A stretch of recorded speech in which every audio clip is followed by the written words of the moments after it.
எப்படி இருக்கீங்க? நல்லா இருக்கீங்களா? கொஞ்சம் பரவாயில்ல சார். பரவாயில்லையா? இந்த கை ஒண்டி தான் சார் கொஞ்சம் நீ எப்படி இருக்க? விளையாண்டுட்டு மோதி கீழே விழுந்தான்.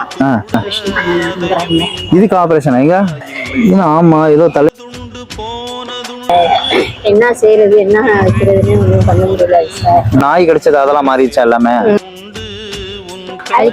அரிக்குதா? சேர் வந்து இடிச்சிருச்சு. நாய் கடிச்சதெல்லாம் ஒரு மாதிரி பண்றான் அப்படின்னு சொன்னீங்களா, எனக்கு பயம் வந்துச்சு. இடையில செஞ்சான். அதான் நம்ம இப்ப ஊசி போட்டதுக்கு அப்புறம் அந்த இதெல்லாம் இல்ல, அந்த நாய் மாதிரி செய்யறதெல்லாம் இல்ல. கடைசி ஊசி எல்லாம் போட்டுட்டோம். எது செய்தான் உனக்கு எது செய்யணும் சொன்னாதான் தெரியும். எங்க பேரு அப்படிலாம் செய்யக்கூடாது. நாக்க உள்ள வை. நாய் பக்கத்துல போக கூடாது, சரியா? பாருங்க, இவன் செய்யறது எனக்கே ஒரு மாதிரி இருக்கு. நாக்க நீட்டான் என்னங்கிறத ஒரு தடவை நம்ம திருப்பி தெளிவா ஒரு தடவை அங்க போய் கேட்டுட்டு எல்லாம் சரியாயிருச்சா எல்லாம் இதா இருக்காங்கிறத ஒரு தடவை விசாரிச்சுக்குவோம். கவலைப்படாது. இங்க பாருங்க, நான் இருக்கேன் தைரியமா. நான் இங்க பாருங்க, நான் அதான் சொல்லலாம். இங்க பாருங்க, அல்லாதீங்க. முதல்ல இவனுக்கு எல்லாத்தையும் சரி பண்ணிடுவோம்.